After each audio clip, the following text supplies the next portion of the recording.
pronouns, and I serve as alderwoman here in the 49th Ward. I will tell you, I am here to learn a lot about this particular monument. I know that we were intending to have some representation from our Chicago Department of Cultural Affairs and Special Events so that they could share much more about this monument review process that the mayor begun and the panel that they've created. But folks from DCASE could not join us this evening. So you're stuck with me, right? So just to share a little bit about why we're here. So from our Department of Cultural Affairs and Special Events website, some of this will be familiar to some of you, but the Chicago Monuments Project intends to grapple with the often unacknowledged or forgotten history associated with the city's various municipal art collections and provides a vehicle to address the hard truths of Chicago's racial history, confront the ways in which that history has and has not been memorialized, and develop a framework for marking public space that elevates new ways to memorialize Chicago's history more equitably and accurately. I'll say that this process begun last year was pretty fast. I'm sure many of you know that there was a lot of controversy and protest around the Columbus Monument downtown. And there was a decision by the mayor to remove a couple of the Columbus monuments in the city after some large scale civil disobedience, some protests, and some confrontations with police that turned violent. And then the mayor created this advisory panel to review all of our monuments and start a process. I'll say as a member of City Council, we weren't involved in the creation of the panel, though the information that's come out since their report, I think has shed a little bit of light kind of on who's there and at least notified us of which monuments are under review. But a lot of the process is still a little bit in the dark. I will say that I think it's really the activism, the push for education and the push for a lot of reckoning with our history and what we've seen in recent years of people really pushing us to acknowledge our history for better or for worse. That's brought us to this point. And I think that that is a wonderful start to what could be a very educational, informational process that really leaves us better off as a city and more informed as residents. So we're here today to talk about a marker in our own backyard. Located on Clark and Rogers, there's a plaque that commemorates the Indian boundary line. This evening, you'll hear from a panel of historians and academics about the historical significance of the Indian boundary line and the information, or lack thereof, contained on the plaque. After hearing from our panelists, we are going to open up the space for open, thoughtful, respectful dialogue about wow, I just got on. Hi, and you're unmuted. Welcome. Oops, sorry. It's okay. Welcome. We had some technical glitches, so your name is also Donna Vitale, by the way, for this evening. And so if you're just joining us, you can touch that 3 dots in your screen, and you can rename yourself as well. So we're going to hear from these panelists tonight, and we're going to have some respectful dialogue, hopefully learn a lot. I'm hoping to take away learning more about this plaque, about its history. And, you know, please know that the Department of Cultural Affairs and Special Events process has been iterative and revolving. So this conversation tonight is just a first step in the Monuments Project to open up dialogue and explore how we want to acknowledge our history. From here, DCASE will actually be convening organizations that are spearheading these efforts to debrief and discuss the next steps. Some of our city's monuments might require layers of engagement before any decisions are made about them. But please know that the list compiled by DCASE is not a list for removal, but rather a list for discussion. So I really want to thank the Rogers Park Westridge Historical Society for reaching out to our office, you know, working with us to host this meeting and helping us to coordinate it. Their research into the plaque and their passion for our neighborhood's history has been an invaluable resource as we begin this conversation. So with that, I'm passing it over to Dave Kalinsky with the Rogers Park Westridge Historical Society to provide a bit more information and introduce our panelists. Thanks, Dave. Thank you, Doctor. Excuse me. Thank you, Alderman, Alderwoman Haddon. I want to thank you for working with us, the Rogers Park West Ridge Historical Society, and your staff, especially Leslie Perkins, for making this possible. Since we did have some glitches, I'd like to get right into the speakers and announce our first speaker. We're going to basically learn what is the Indian boundary, and then we're going to learn why, and then we're going to get some interpretations about what it really means. And so our first speaker is Dr. James R. Ackerman, who's received his PhD in the geography from Pennsylvania State University in 1991. And he has dedicated his career to the study and teaching of the history of cartography. He has been the director of the Newberry Library's Herman Dunlap Smith Center for the History of Cartography since 1996, excuse me, and the library's curator of maps since 2011. His research and publications primarily concern the history of travel mapping, popular cartography, and atlases. He's the editor and co-editor of 6 collections of scholarly essays, including Cartographies of Travel and Navigation in 2006, Maps, Finding Our Place in the World with Robert W. Caro in 2007, The Imperial Map in 2009, Decolonizing the Map in 2017, and coming out this year, a Mapping Nature Across the Americas with Kathleen Bronson in 2000, later on this summer. So without further ado, I turn it over to Dr. James Ackerman. I'm unmuted. Thank you, neighbor. David and I also live across the street from each other, which is very convenient for him, I guess, and for me in getting this organized. Thank you all for inviting me to talk tonight. I will be sort of the what is. I am a geographer by training, so while we'll certainly make references to Indigenous history, I leave that to others to really ponder the meanings of the boundary, but I will try to give some background, historical context. If I could have my screen shared, can I be co-host so I can share a PowerPoint that I prepared? Okay.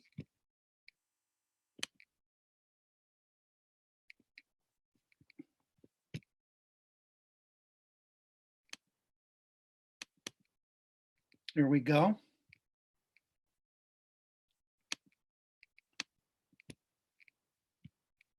And I want to get started on the slideshow. Sorry. Can you all see this now? Well, I can't see you to tell me that you are. Yes. But I wanted to, and this is particularly appropriate, I wanted to start my talk by just pointing out this is a message that is attached to all emails that come out of the Newberry Library now. I won't read it, but it is a class of thing that you're probably starting to see a lot more in communications, especially out of academic institutions, acknowledging basically a land acknowledgement, acknowledging the peoples that are passed through here before. And you can see there's a multiple indigenous nations that are mentioned in this statement. Some names that are not terribly familiar, may not be terribly familiar to you, because we're using now names that are names that the individual nation prefers to be, or tribe prefers to be called by. I won't go any more of that, but it's just to point out is a good way of introducing the fact that Chicago has always been an important place, or for as long as we have not just written histories, but tribal histories, we know that Chicago was an important place of trade and communications and meeting for indigenous peoples that occupied this part of the continent. But the item that is the center of what we're talking about today is the Treaty of St. Louis that was done in 1816, which is in the aftermath of the War of 1812. We'll talk a little bit more about it. Here is the language in that treaty that describes the locations. And again, since this is being recorded, if you want to go back and look at this, I'm not going to read it out to you. But the key point is that there are two boundary lines that extend over the Chicago Portage that are basically positioned 10 miles to the northwest of the Chicago River and the Des Plaines River and what is called the Chicago Portage, 10 miles to the north and 10 miles to the south. And way up here is where Rogers Park is, really at the point where the northern boundary reaches the lake and not far from where the Plaque is located. Here's a detail of this map, which is in the Newberry Library, that gives you some of the details. And the key elements here are the fact that here's a line that says the point where the Portage Creek reaches the Des Plaines River. 10 miles due north is where we intersect with the line. There's another 10 miles along the coast up from the mouth of the Chicago River, and there are similar measurements that are throughout this area. Here is, now the original purpose of this treaty from the American point of view, the point of view of the American government, was to protect and to protect access to this portage. Here is a modern Google map I screenshot this afternoon to give you an idea. There is something called the Chicago Portage National Historical Site, which is right near where this Portage Creek comes into the Des Plaines River.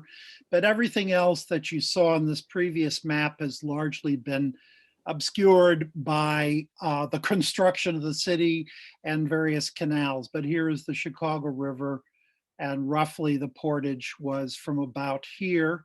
If you can see my cursor, I'll move it around to about here. If you don't know what is meant by a portage, it's literally a carrying place where people would carry canoes or other kinds of watercraft over a short distance to get from one waterway system to another. Chicago is, here is a map from 1718, a French map in our collections by a cartographer named Guillaume Delisle. Chicago is one of several of these key portages that provided communications between the Great Lakes and the Mississippi River Valley. And it happens to be the one that is farthest to the southwest. But if you look at this map, you can see a number of other places now. Try to put aside the inaccuracies that 300 years of intervening history account for.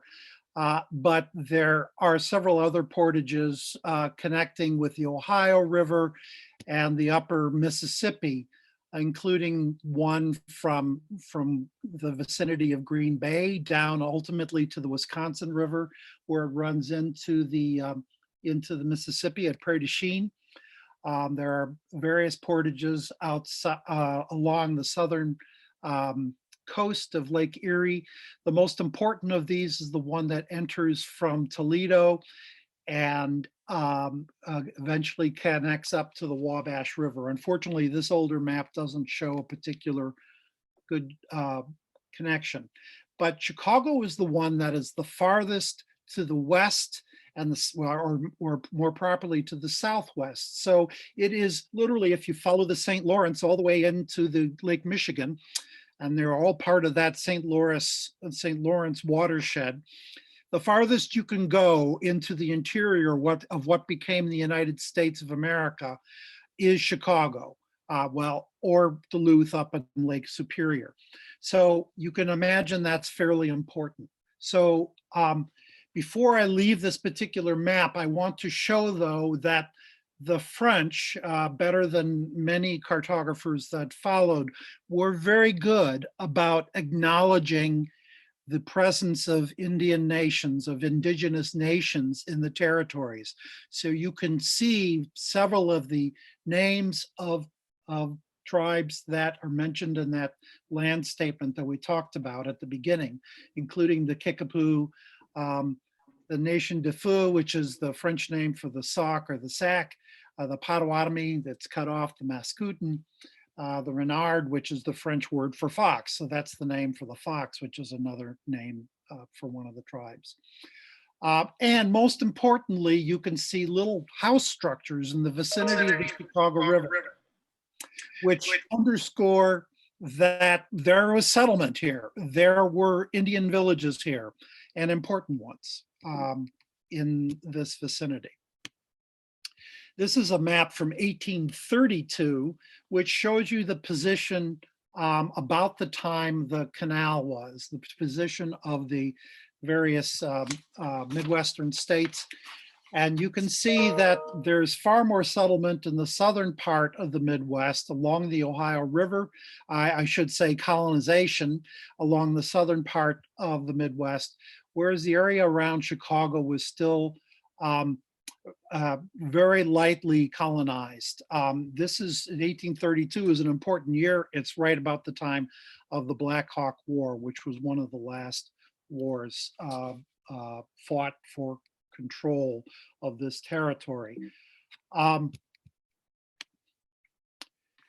So let me just give you a little bit background. One way is to think about the importance of the 1816 treaty and of what we call the Indian boundary line now, is to put it in at the very end of a series of conflicts among the French and the British and the Americans after the American Revolution, with and sometimes in collaboration with various Indian nations, which include the Iroquois and the Delawares and the Shawnee in the east, and many of the tribes like the Potawatomi, the Sac, and the Fox in the west.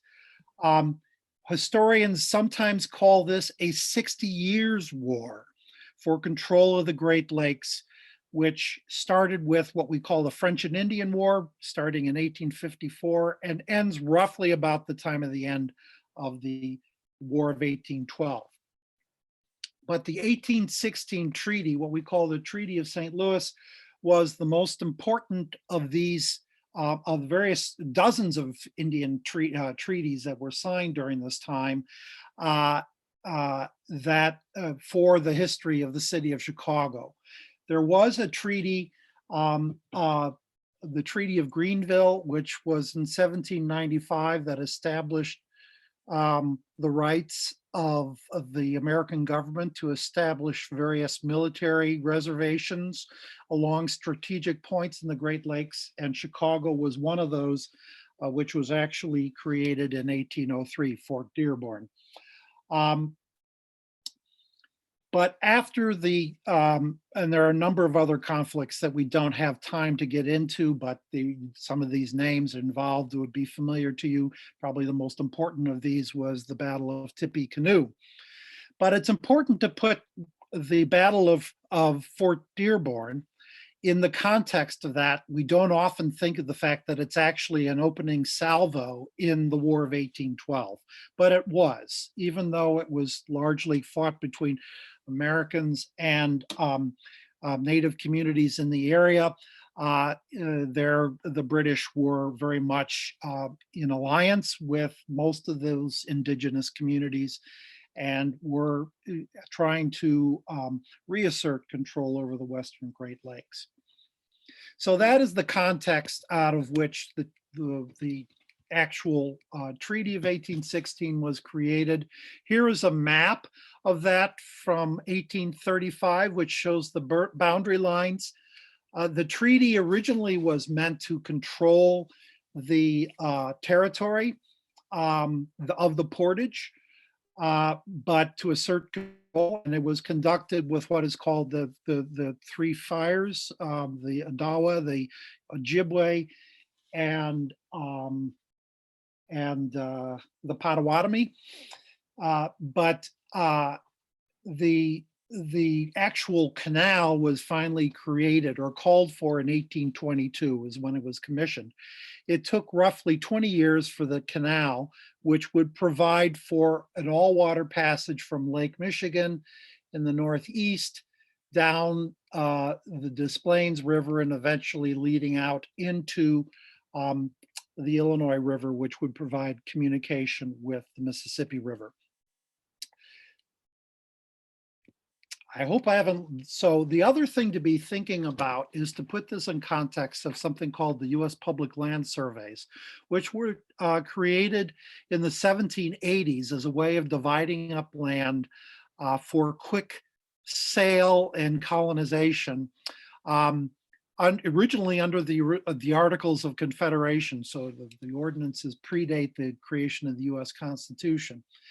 The idea was to divide all of the territory, and this was carried out all the way to the west, but it originally applied to the Midwest, the area in this map, and would create a series of survey lines, perpendicular north-south lines called meridians and baselines, and from which a series of townships would be measured 36 square miles each, which would be divided into sections and then quarter sections and subsections. And if you own property anywhere in the territory of this public land survey, your deed will ultimately carry you down to this coordinate system that was created by the survey system. So in 1822, when the canal was created, this map shows what the settlement progress of the survey and the settlement was going on in Illinois, and again, underscoring the fact that there was relatively little colonization yet in the vicinity of Chicago. But it's important to point out, I will close with talking about the local land, the significance of the canal lines of the county of the Indian boundaries on local land divisions, and actually even our street grid, by the fact that because the area that was in for the canal was set aside by treaty for disposition by the US government in basically by the 1820s, most of that territory was surveyed starting in the late 1820s and then 1830s. The area beyond that which was made available for colonization in the middle of the 1830s after the Black Hawk War, was surveyed in the later 1830s and 1840s. What that meant was that all of the land that was surveyed, and this is a wonderful graphic from the Encyclopedia of Chicago History, shows all the areas that are in yellow are areas in the greater Chicago area that were surveyed and sold to speculators and individual landholders in the 1830s up to the early 1840s. And the land that was surveyed afterwards shows up in those green and darker shades. How this looks like on the landscape is that we're looking now at the boundary line right in the vicinity of Rogers Park. Here's the point where the boundary line touches Lake Michigan and traces all the way along there. And that was that part of the township that was to the north of that, which was basically Evanston Township, was surveyed in the 1840s. The area to the south of the boundary line was surveyed earlier. And this is an earlier plat that was produced by the Government Land Office, which, by the way, is the forerunner of the Bureau of Land Management. This is how that boundary line began to look as it was laid out as these individual townships were had indigenous settlement. We'll take a little closer look at how on a modern Google map we can see the boundary line. So here is Rogers Avenue way up over here, and we can trace the boundary line on the street grid, superimposed all the way down to Forest Preserve Drive, where my wife spent her teenage years living on Forest Preserve Drive. To the south, the line is not, the southern canal boundary is not as easy to find. But it basically starts from the mouth of Lake Calumet. So I want to close by just showing you some very detailed plats. If you've ever wondered why Toohey Avenue makes that jog at Rogers, it's partly because it's intersecting with Ridge Avenue, which is an old Indian trail and precedes the grid that was laid on it. But it also has to do with the fact that on one side of the line, this was surveyed and laid out earlier than that on the other side of the line. And they were using very simple instruments, what is called a surveyor's chain and a compass, lay out these boundaries of these townships and sections. And when they were done at different times, they didn't often match up very well. And you can, here's what one time Rogers Avenue was actually called Indian Boundary Road. Here's an early street map from the 20th century. But if we look, I want to end with just this Google map.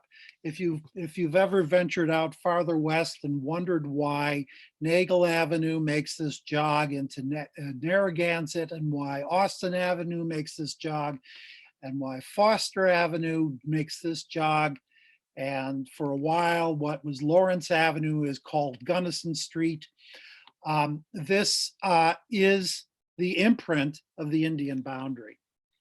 So just to conclude, the boundary has all this local significance, which might seem fairly trivial. I think it's important commemorating this for people to understand to a certain extent how this boundary did affect our geography, but far more importantly is the significance of this boundary in the creation of the modern city of Chicago.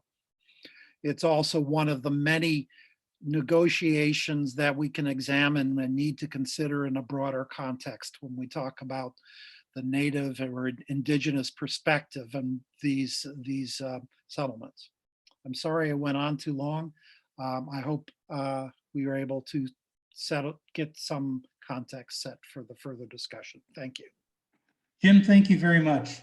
And for those who have questions for Jim, I would ask that you write them down in the chat room so that later on we don't lose them.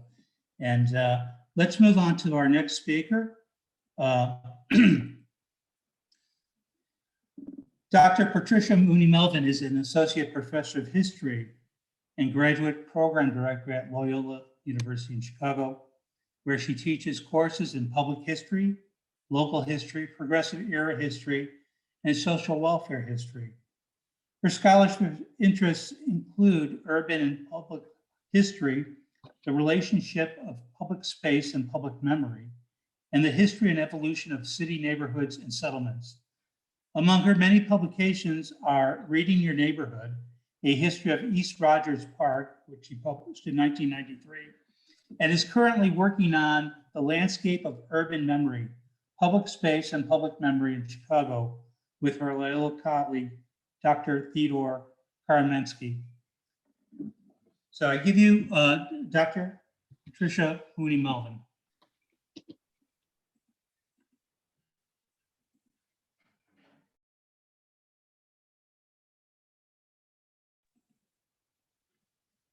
Dr. Melvin? Oh dear. Dr. Melvin, your audio is not working. Let's see. If you could, do you have any earphones or anything plugged in?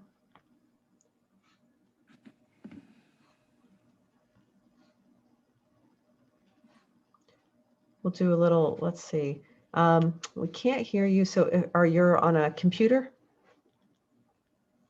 Okay. On the little microphone icon, if you press the little caret. It's in the bottom left-hand corner of your screen.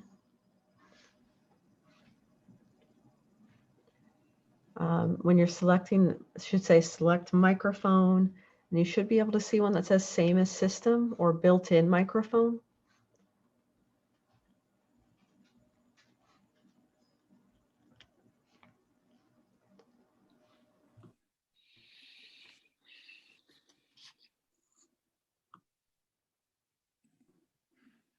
No, we're still not hearing you. Let's see.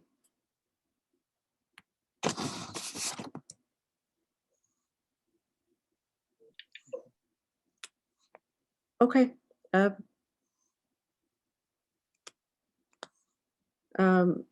right. Can you try speaking again, Dr. Mooney Melvin? Nope. You might have to exit and come. He's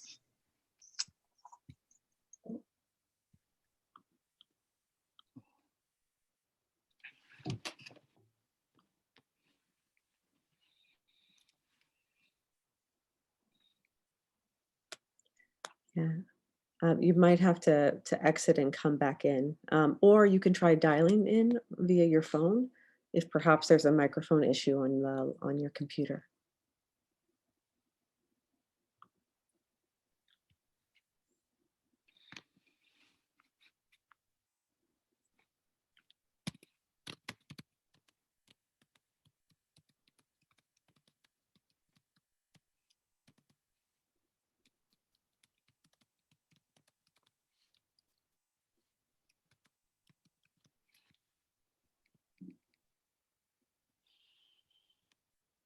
All right, we'll wait for Dr. Melvin to rejoin.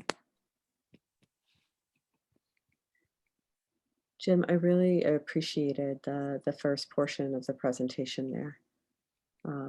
There was a lot of actually very interesting information that I did not know. And for folks who are joining us or joined us a little late, we are recording this as well. So you'll be able to, we'll make this available so that folks can take a look. I know it's a lot to absorb. Let's see. older woman, Dr. Melvin, Mooney Melvin might also have her actual computer muted. Sometimes not just the mute on the Zoom, but the computer might be muted. And if she's trying to use the computer audio, that might be a problem. I think she just rejoined us. Dr. Mooney Melvin, are you back? Yes, I am. Fantastic, and we can hear you. Okay, all right, let me get my, not that you necessarily really need to see me, but I'll do that. Okay, so I want to thank all of you for being here tonight and to thank the Rogers Park West Ridge Historical Society.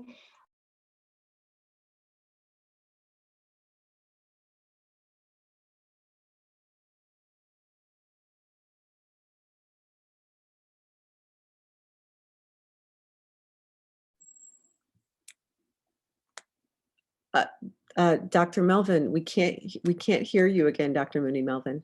I don't know if maybe you covered your mic or if there's an audio issue, but we were hearing you.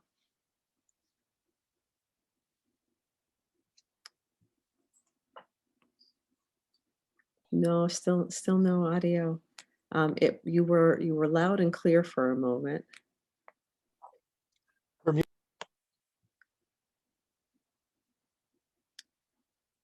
Yep. You know what? Let's see. I'm wondering if David, if it makes sense. Let's see. Her mic is not muted in the participant window. I think you guys might be looking at a different speaker. So I think she's there. And I'm wondering if David, do you think we should maybe move on to the next speaker and then we can come back? That sounds like a great idea.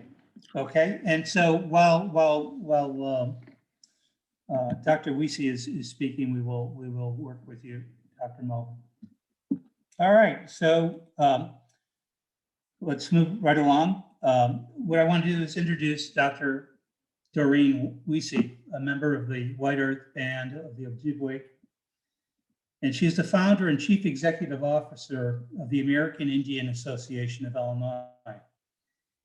It's an educational nonprofit that provides student-centered, intensive higher education counseling and other services to those interested in attending public, private, and tribal schools in Chicago and throughout the United States.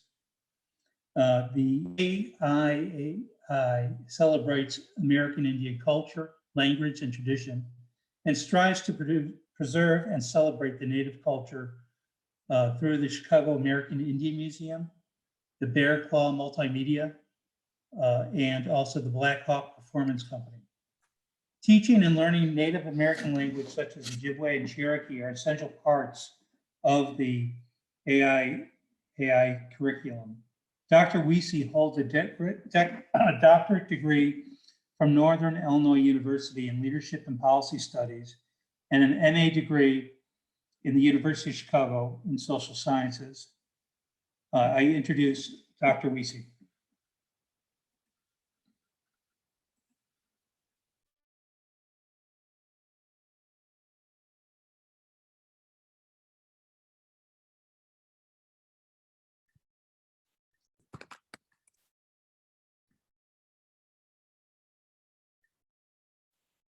Oh, Dr. Weesy, we actually need you to unmute. So you are actually muted and must unmute.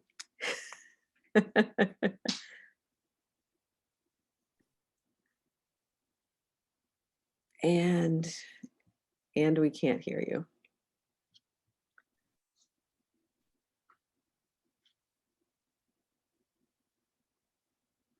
Let's see.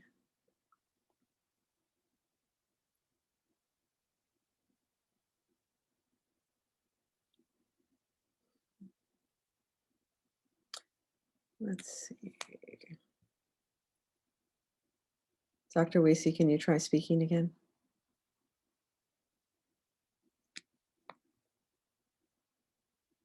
Okay. So I'm going to go out on a limb here, folks, and I am no Zoom expert, but I do think that there's probably some problems we're having because of the link that was sent out to everyone. That's probably messing with Zoom and maybe what they're recognizing as users. So this is I'm going to go out on a limb here. What I'd like to do, and I'm wondering, Leslie, if you can help me do this with our two remaining speakers, is if you can send them the actual registration link from our Zoom so that they can register under their own name. I think instead of the link that was sent out. I think then that might clear some things up. Again, no Zoom expert here, but we're probably not supposed to have 140 people under one user registration. So we'll see what happens there. The other alternative, I'm wondering if Dr. Mooney Melvin tried calling in and using the phone number. Are you in via the audio, Dr. Mooney Melvin? If you're in on phone audio, you'll have to press *6 in order to unmute on your phone.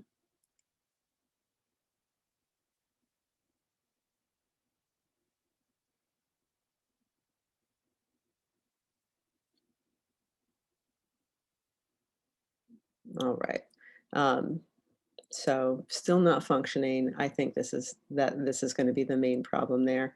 So Leslie has put in the chat box, this is for Dr. Weesy and Dr. Mooney Melvin.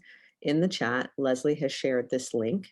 That is the actual link for registration so that you can register under your own name. And if you guys can take a moment to do that, you'll get your own link and should be able to join, to leave the meeting and join that way. And for everyone being very patient, thank you for your patience as we manage the technical difficulties. Appreciate that. And Dr. Mooney Melvin and Dr. Weesy, we appreciate your patience and managing the technical difficulties as well.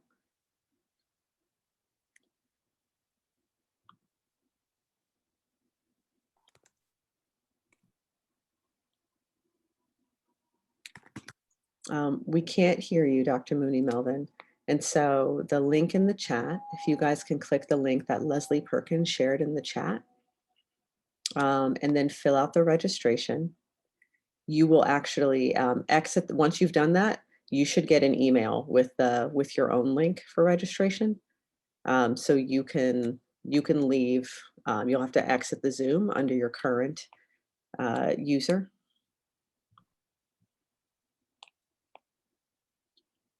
So you'll exit the Zoom, and then it'll let you rejoin. And so same for you, Dr. Weesy. Once you've got that link open, you can leave the Zoom and then kind of register, and it should bring you back in under your own name. Here we go. Dr. Mooney Melvin's coming back.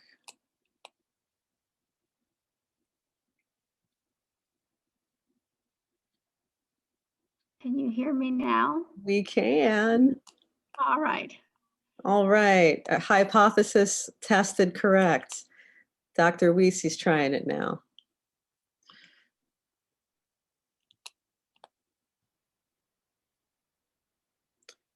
So we're learning all kinds of new things all the time in the pandemic, all the time.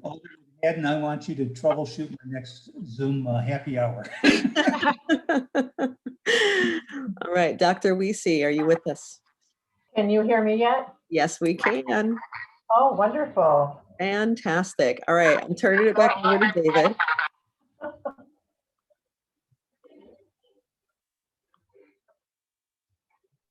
David, now you have to make a decision about who's actually going next. Yeah, I think we should go back to the original hierarchy and have Dr. Patricia Mooney Melvin speak and kind of give us the historical perspective of the plaque and why it's there. So in 1936, the Chicago Charter Jubilee celebration began on March 4th, and this was the celebration of 100 years of the Chicago Charter. That day's celebration kicked off a series of celebratory activities that ran through October of that year.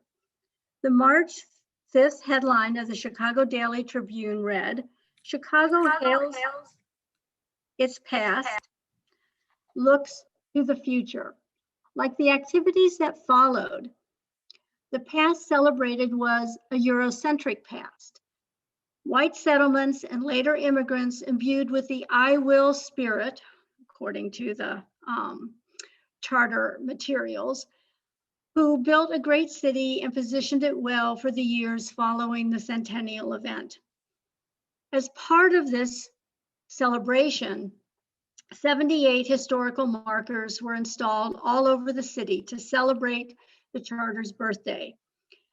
Hence, the plaque at the Clark and Rogers streets was one of these 78. Some of the, according to Jeffrey Bear, some of these have disappeared, others still exist, like the Indian Boundary Line 1.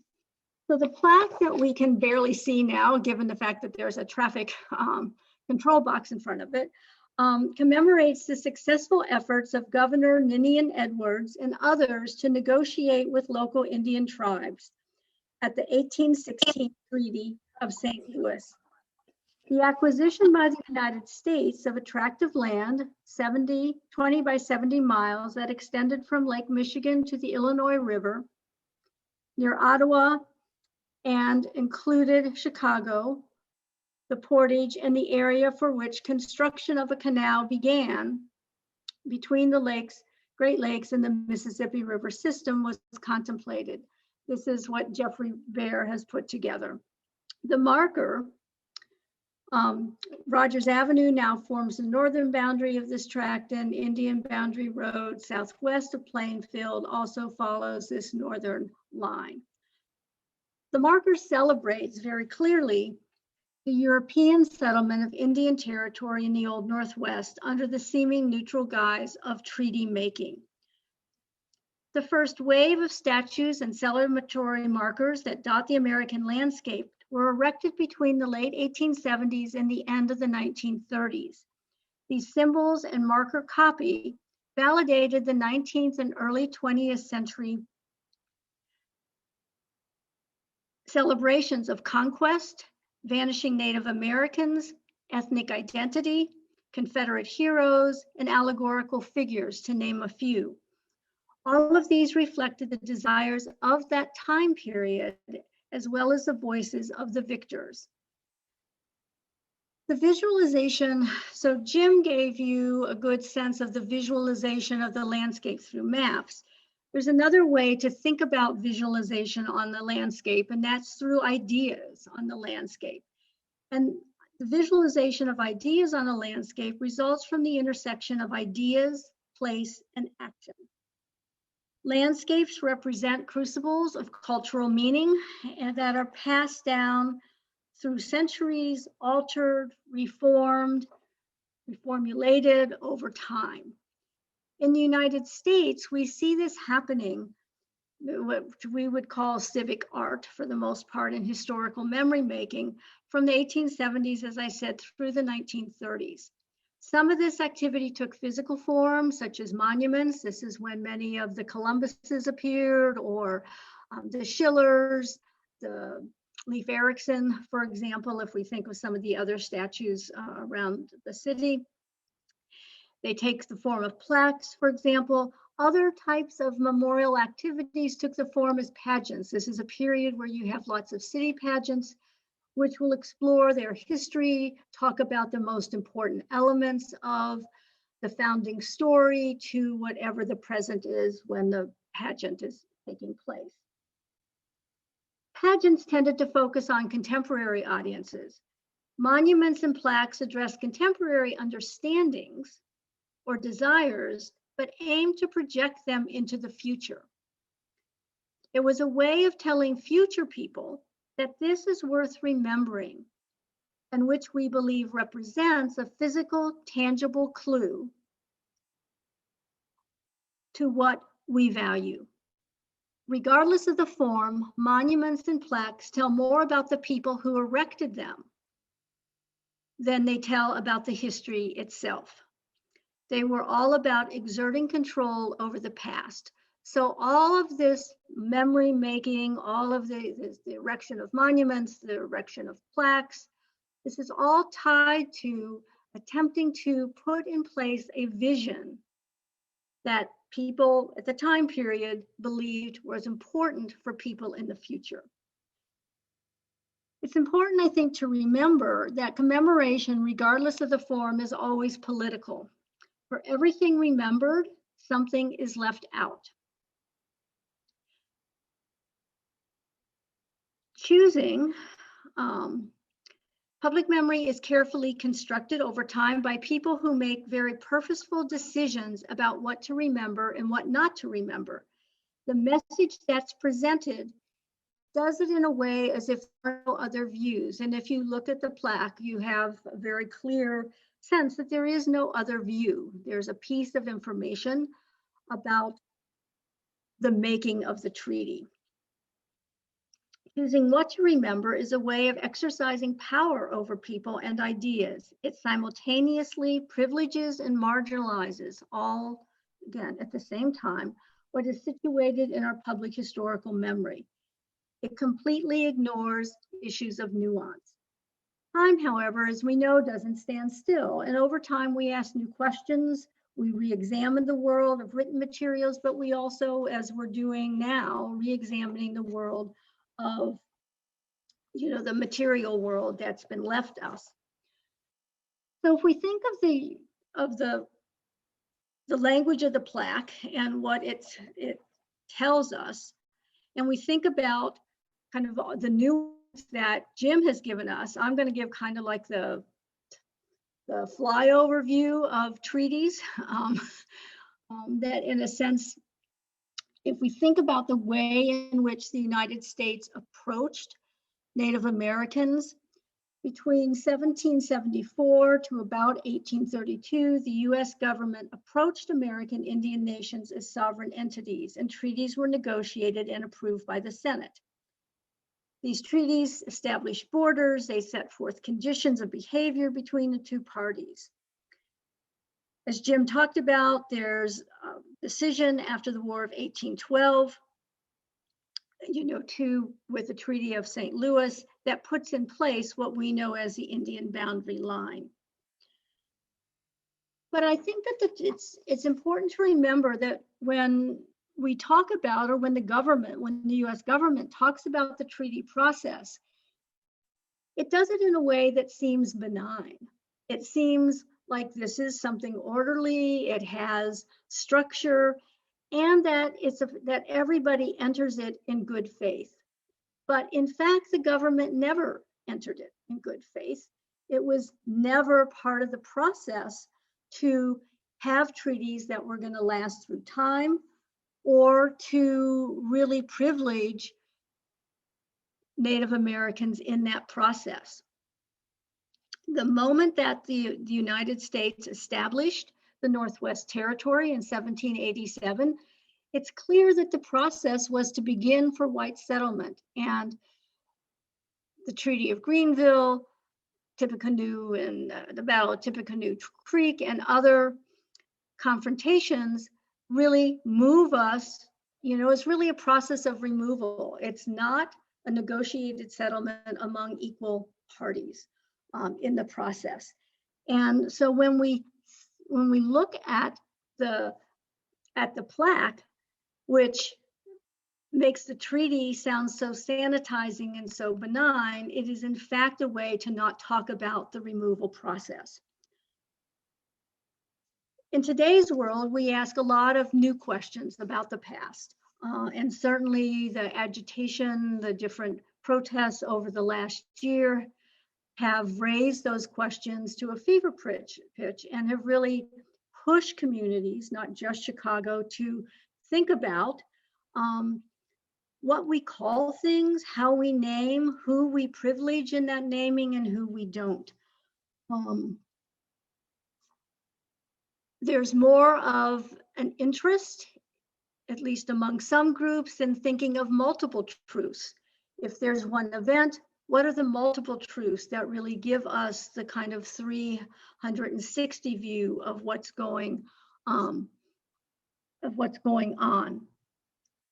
When we think about, or when we approach these memorial intrusions on the landscape, we should be asking, what facts have we overlooked? What memories do we seek to preserve, and how? And in whose name do we act?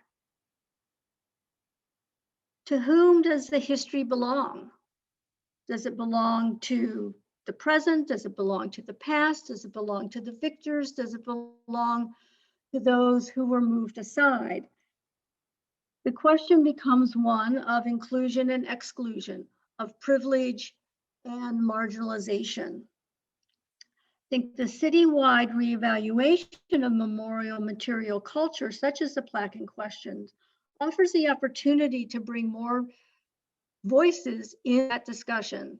Do I think that the boundary line should be ignored? No, I think it's an important point to talk about the ways in which the settlement process occurred, and who were the winners and who were the losers, and how we understand that process. Should the old interpretations disappear? Not necessarily so, but if they're to remain, they need to remain, it seems to me, in conversation with other stories. That they're not standalone. And what we have right now, I think, points to the importance of the line, but only one set of meanings. And public memory is at a point where we have the opportunity to shape it. Thank you.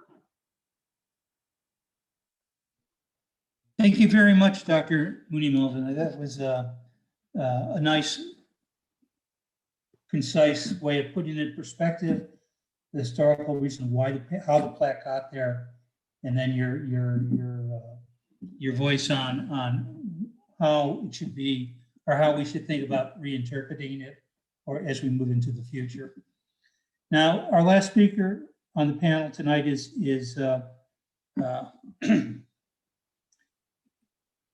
is Dr. Dory Weesy. As I previously introduced her, she's a member of the White Earth Band of Ojibwe. She is the Chief Executive Officer of the American Indian Association of Illinois. And her job is to, we've asked her to come here and give us perspective of the whole history of Native American culture in the Chicago area and how she views the plaque. So without wasting any time, I'd like to introduce Dr. Doreen Weesy. Okay, can you hear me? Yes. Okay, good. I'm so happy. Bonjour, Anin, that's our traditional greeting among the Ojibwe people. And I'm going to talk a little bit about my own journey and trying to understand the history of Native people here in the Chicago area. I came here as a young girl, 18 years old, and I didn't know anything about Chicago.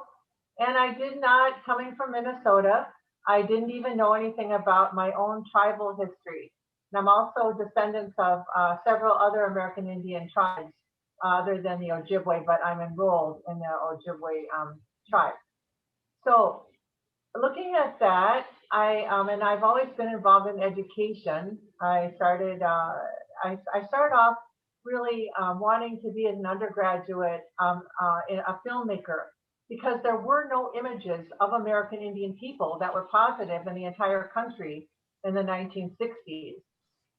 So if you kind of go to that time, and then of course, well, there were no women film producers, so that career didn't go very far, but it did raise an awareness. And then I went through that, I got involved in oral history and studied at the Newberry Library, and actually was co-director of the only oral history project ever done there, the American Indian, Chicago American Indian Oral History Project.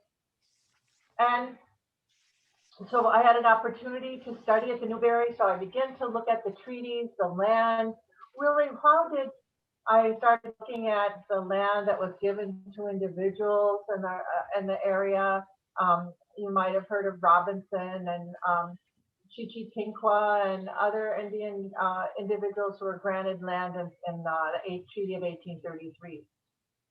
And I think that was a great map presentation. I loved it. I saw a lot of things that I hadn't really seen before. So I always enjoy learning about new things. But if you look at you go back to the treaties, as we talked about, the 1816 and then 1833, and we really see that was the end of treaty making in this era. There has been some documents written about the Treaty of Observations of the Treaty of 1833. And if we bring ourselves back to that time, thinking about that the Native people had been through several hundred years of disease and war and dislocation and relocation and imprisonment and and killing. So you have all of this that has preceded us bringing to this time, really the end of treaty making time and the end of any Indian resistance. We were too weak and sick to resist. The resistance, what's it, a sci-fi movie, some character goes, resistance is futile. Well, that's the point at which we were at. Then so you have this, people around the country who are trying to get land, as I'm glad the last speaker it's really all about everything that was done, the acquisition of the land from the Native people. This was not an empty territory. There were thousands of Indian people that have lived here for thousands of years. In fact, I coined the phrase, Chicago has always been Indian country. So if you see that, and I have a video I've done on it, it's been up for a while, but in Chicago, there have always been Native people here since the beginning of time.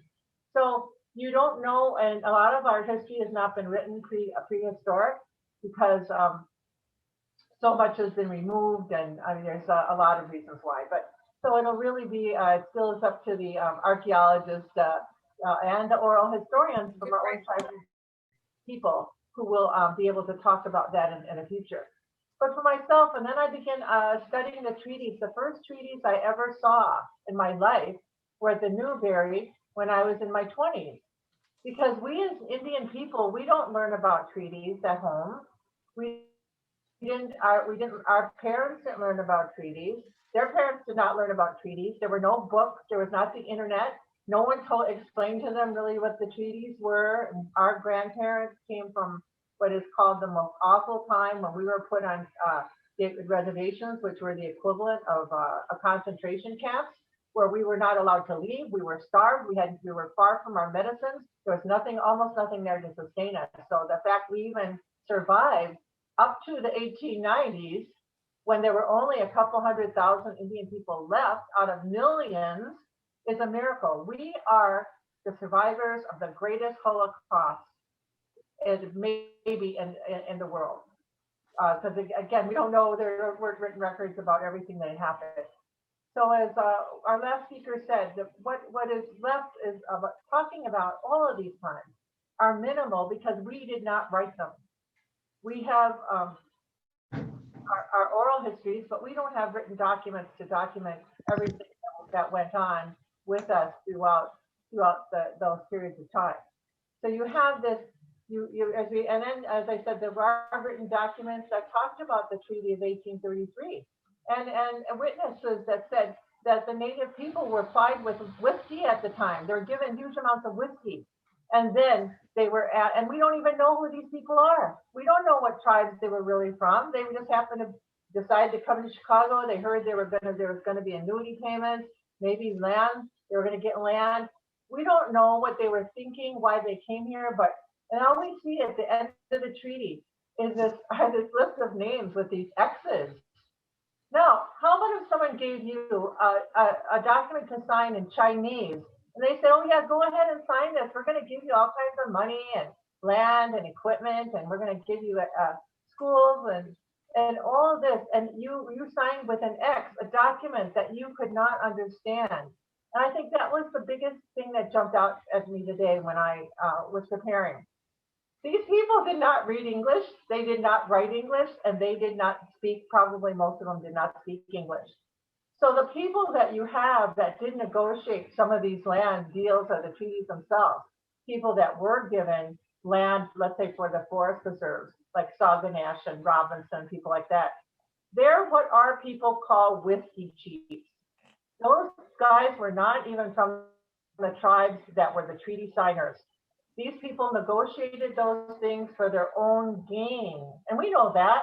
We live in an era where people are hustling all the time. So just give an understanding that these were not really documents and legal things, as our previous speaker said, that were negotiated with our tribes. I mean, even though there were very few of us left, the Ojibwe people were still the largest tribe in this area. And we still are the largest tribe today, along with the Navajos, because we have over 120 different bands in Canada, and then stretching throughout the United States, all over the Great Lakes area, all the way to Montana. And the Ojibwe people were part of the Council of the Three Fires. And most of the treaties, it starts with our names, the Chippewa, then the Potawatomi and the Odawa. Some of the 1816 treaties started with the Odawa, Ottawa, but most of the treaties start with the Council of the Three Fires, or they call it the United Nations of the Ojibwe, the Potawatomi, and the Ottawa. And it's because the Ojibwe were like the grandfather. We were the largest group, and those other groups are very small, and they broke off from us. Now, that brings us kind of to modern day history, and who tells it, is that some of the written documents we have are from the Potawatomi. But their language is exactly the same as the Ojibwe because they were part of us and they broke off. And the treaties are all with as I said, most all with those three tribes, the majority of the treaties. So that you have, we have some written documents from the Potawatomi. That's why we have so many historic documents say that Chicago was only inhabited by the Potawatomi. And so all of that, we need to look at with a critical eye, because even I know a very lovely historian at the Newberry, and she did a book about the villages, but she labeled them all Potawatomi because of the language, but the language is the same. Our languages are the same. So it's very difficult to tell the difference. unless again, you know exactly who we're talking about and the historical context. And what's really interesting too is that I rented from a church for my organization for over 10 years in Rogers Park. We were at with St. James Church at Albion near California. And so I was there for many years. And again, you know, really trying to understand the location of this location in relevance to the entire state history. Also, our dance troupe was named the Blackhawk, is named the Blackhawk Performance Company. And so I was very interested in, I didn't start it, one of our other, our students started it, but where that name came from, who was Blackhawk? But I had learned, I had been at the Newberry with a teacher, a professor from the Evanston High School. And she did some excellent research on Blackhawk, and there's been more done since. But if you look at the Black Hawk War, that tells a story. But Black Hawk was just trying to return to his homeland. And so that you have, it really wasn't much of a war. Black Hawk was in his 60s. How many people here in their 60s or older would want to start a war? You know, you really don't want to. That's not something you want to do. So you can really get a sense of how desperate he was, and he did leave a biography. And so we get a little bit into how Black Hawk was thinking. But again, we're not so sure about really what he meant to, you know, what was his message, except that he was very sad that he would never return, really, that his people would never return to the state. So if we look now, if we look at the current day monuments, and I know there's so much, Illinois has a fascinating Indian history. And I use the term American Indian because that is the legal term used in the treaties. We're not indigenous. We're not native. I mean, I use the term native too because we now, modern day, we've interchanged American Indian and native because the younger people, they don't like the term American Indian, but just so you know, that's the legal term, American Indian. And so we use that when we're talking about anything that has any kind of legal issues, or when we want to reflect back on that. Beyond that, then we are tribal people on White Earth Ojibwe. So I'm Ojibwe, or it's the same word as Chippewa. So, or Ojibwa. There's many different ways that our tribal name was spelled. But as I, you know, kind of go fast forward to modern day, we're still looking at how can we tie what our tribes, our people, to the land and what occurred here. So we're always looking for places that have historical significance to people that we know. And of course, most of that history began really with kind of post World War II and during a Relocation Act time, which is a whole nother, we have another program on that, which brought thousands and thousands of Indian people to Chicago from tribes all around the world. And that's something that some of these markers and monuments do not tell the story of, that we have right now individuals here who represent over 150 different tribal nations. And so this is an incredibly rich history that Chicago has right there. But my job, and that's a difficult job, is to kind of translate what is meaningful to young people now here, and how can they tie that to their own personal history and the history of the United States, when we don't have enough documents yet written by our own people, whether it be history or treaty studies or whatever. So we're still struggling with learning ourselves. And we do know that it is missing, as our last speaker said, we're missing that side of our people, because we did not write these books. We did not write these documents. We did not write these treaties. We did not design these monuments. We did not decide who these monuments would be about. Someone called me from Wisconsin last week, all the way from Wisconsin, and said, they're asking people who if they were going to do monuments, who should we ask to be put? And so I'm like, well, we have a lot of people, and that would be great. And but it was interesting that someone called me all the way from Wisconsin and said, yeah, they want me to recommend somebody. And I said, well, I don't know if they're taking recommendations, but I'll look into it.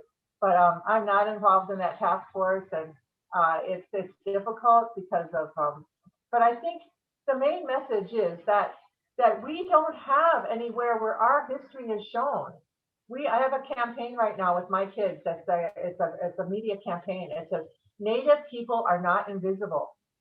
We are not invisible. I am here with you tonight. I haven't disappeared. I don't live in a teepee. I don't live out in the Southwest. I'm here in Chicago. I live in Portage Park, which, by the way, is the second largest American Indian neighborhood. The first largest is still Park, by North Ridge, and that area is one of the largest Indian populations, American Indian, in the whole country, besides East Indian. So there's a lot of misunderstanding there, but that's what we're looking for. We need for our children, our future generations, to have images that say something about who we are and our history.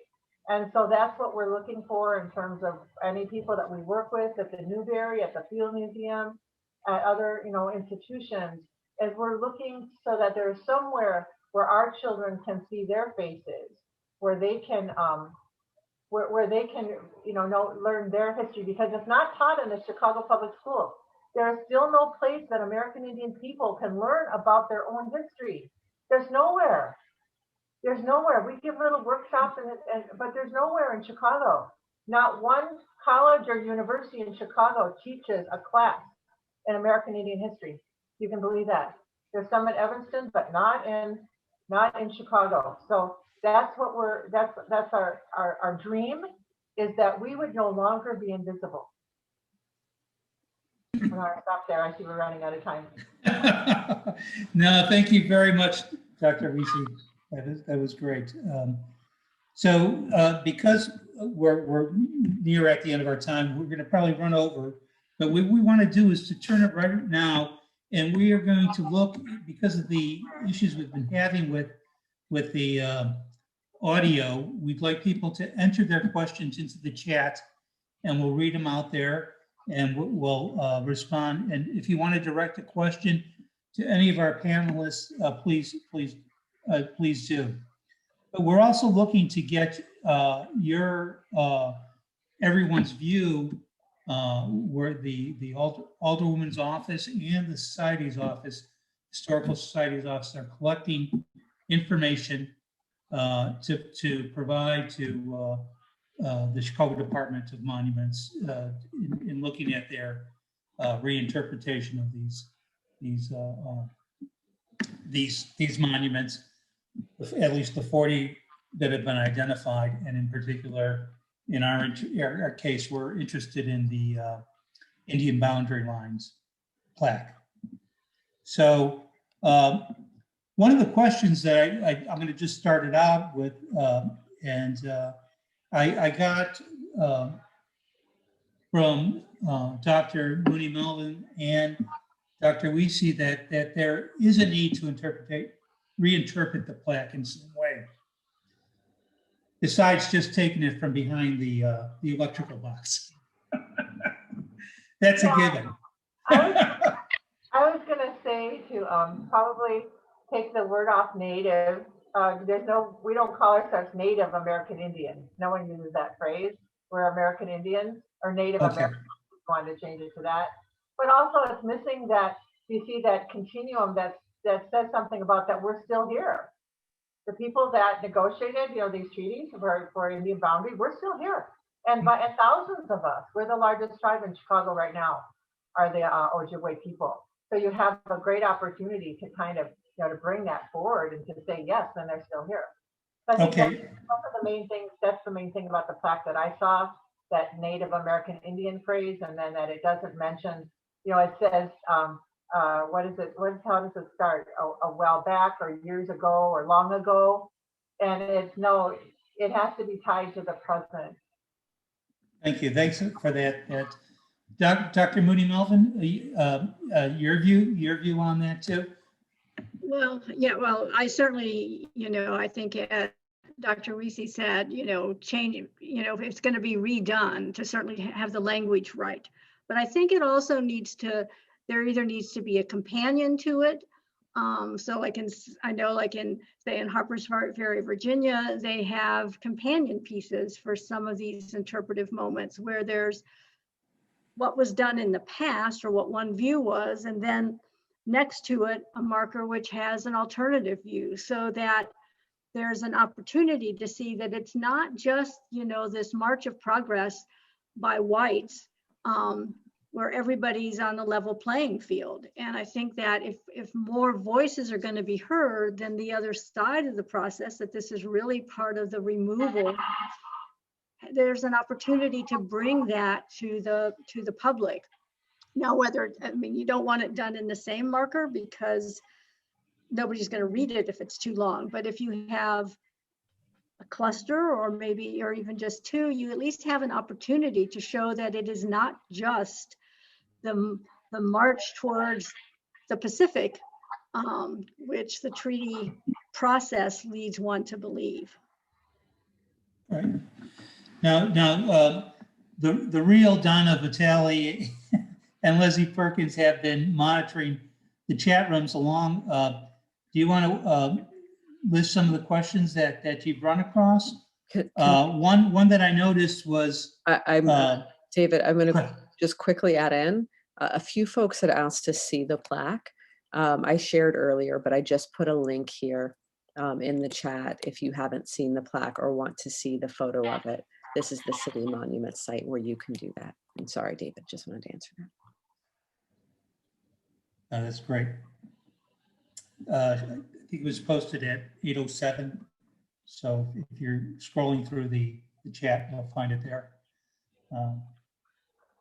One of the questions that came is what, besides the plaques, what about some of the parks? There's an Indian Boundary Park, and do we need to reinterpret all these places in the city? And Alderwoman Haddon, your view? I know you're here to listen, like I am. But you know what? I think that's a really fair question, and I know that we actually Douglas Park was just renamed, right? Frederick Douglass. Right. And I think this goes maybe to Dr. Weesy's point, right? Where we've got, a lot of this has been driven by a lot of young folks, right? We've got young people who are learning about our history and looking to, I don't want to say reinterpret because that's not fair, but interpret and kind of bring forth the meaning and look at these places and these markers that we have and to imbue in that naming kind of a reclaiming and some power. And I think that is an important process, both one through which we're learning.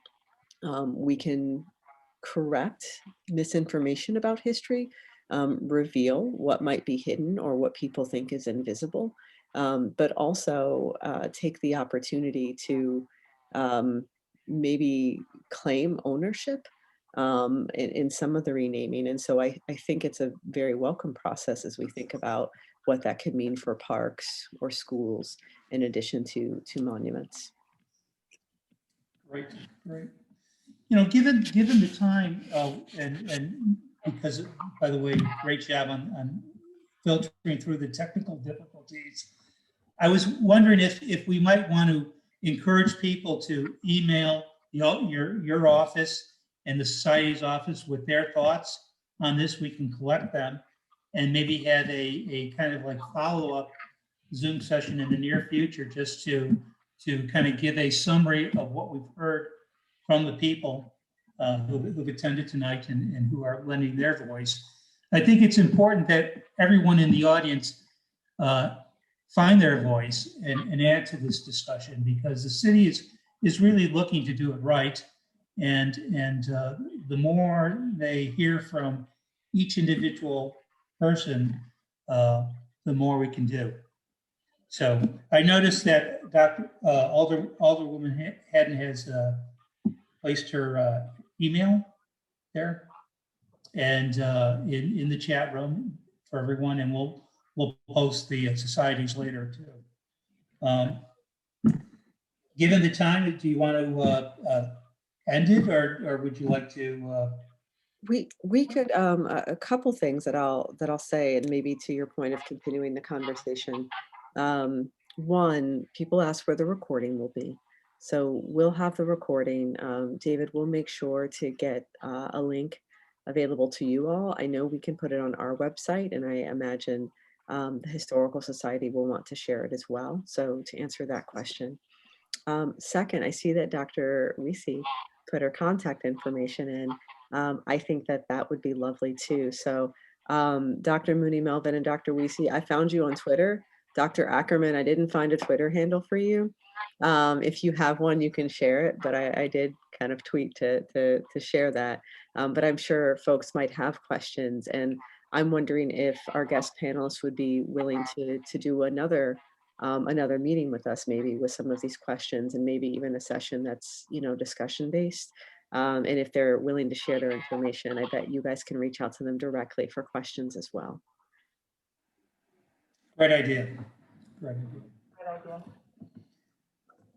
With that, we have time for, let's say, one Yeah. more question. I haven't seen any here. They're all like scrolling through. With that, I'd just say I'd like to thank the speakers. I'd like to thank Dr. Ackerman, Jim, for a fine job. Great maps. And Dr. Mooney Melvin, your insights into the history and also into where the history needs to go. And Dr. Weesy for not only giving the history and correcting us on how the plaque should be viewed, but also giving me your personal story on how it's impacted you to being in the Chicago area. So with that, I turn it over to Alderman Haddon. Thanks, David. Everyone, round of applause for David as well. Thank you for being a fantastic moderator tonight and being my co-host and navigating unknown Zoom issues. It's like, hey, this was, you know, no big deal. You guys were fantastic. A great time out. Thank you for the patience of our audience and our guests. Really learned a lot tonight. I felt like this was a very engaging introduction to this discussion and a lot of about, it's amazing how much history is just in, I think about this little corner of this city that we occupy currently and just how much is here. So I really appreciate the Rogers Park Westridge Historical Society for existing, for holding the space and creating the space and holding the information that kind of keeps us tied to our past and gives us that connection. I appreciate you all. I do save the chat. So I'll say for Donna and David and others who've been monitoring the chat, we can save the questions that are there. And if folks, yeah, so and then if folks want to email our office directly or the Historical Society with further questions and comments, we will collect those. So thank you all so much for this evening. Thank you. Thank you.